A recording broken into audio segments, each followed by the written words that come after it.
Ready for another 12-bar progression? Welcome to Guitar Chords Info Stream, 12-bar progressions, Phase 1, Part 2.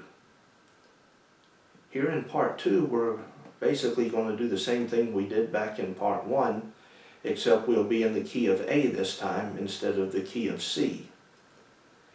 And you may recall from the Phase 10 that the three primary chords in the key of A are A, D, and E. But here in Part 2, let's use the long A chord that we learned back in Phase 14 instead of the open A that we used back in Phase 10. Of course, when we did Phase 10, we hadn't yet learned the long A chord, but I think it would be a good idea to put that one to work here in Part 2. Not only would it give your bar finger a little bit of exercise, but also it's really good for the fourth finger. And the fourth finger, that's a finger that needs all the help it can get.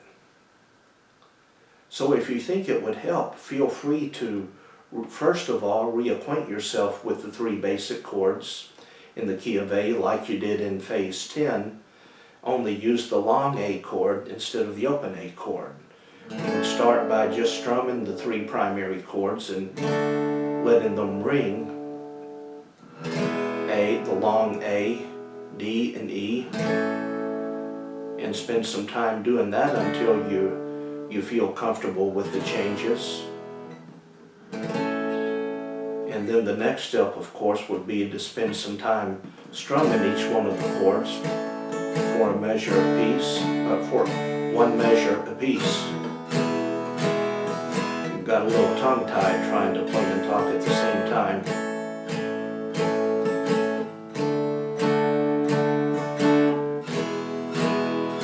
And of course, you can strum the chords.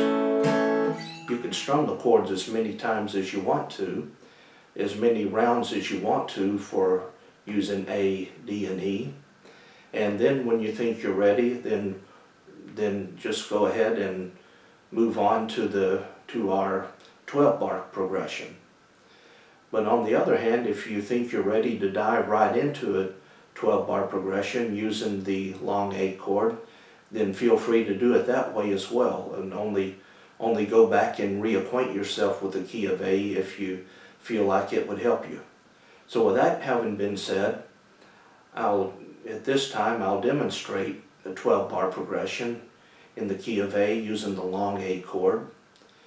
And basically we're going to use the same structure that we used back in Part 1, only we'll be in the key of A instead of the key of C. So we'll start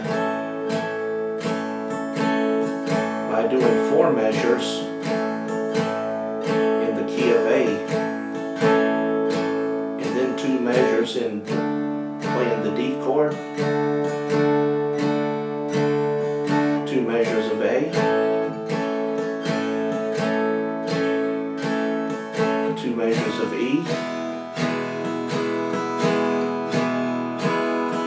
1 measure of A.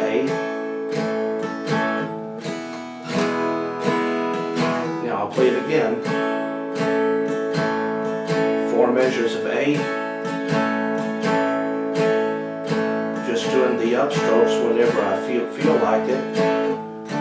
Then 2 measures of D. And again, just put the upstrokes in whenever it feels natural. And 2 measures of E. 1 measure of A, 1 measure of E. I'll do it one more time for you.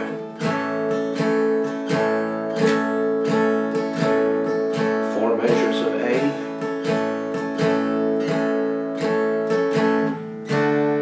2 measures using D, 2 measures of A, 2 measures of E,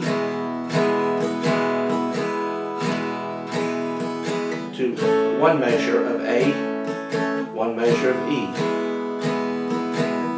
now I'll just end on an A chord. So again, I have the chord progression written out in the video description, so feel free to refer to that if you want to help you learn the progression, and spend some time enjoying your new long A chord. Even though it may be a little challenging for you, it's really needed to give that fourth finger some exercise, and of course your bar finger, because as I've said before, these bar chords are going to open up a lot of possibilities when you get to where you can do bar chords up and down the neck of the guitar. For now we're playing in the open position, but eventually we want to be able to play bar chords up and down the neck of the guitar. That'll bring another dimension to your playing. But meanwhile, just keep taking these small steps one at a time, and you're really doing great if you made it this far. So when you think you're ready, we'll meet in part 3 and tackle another key. And meanwhile, if these videos are helping, please let me know in the comments section.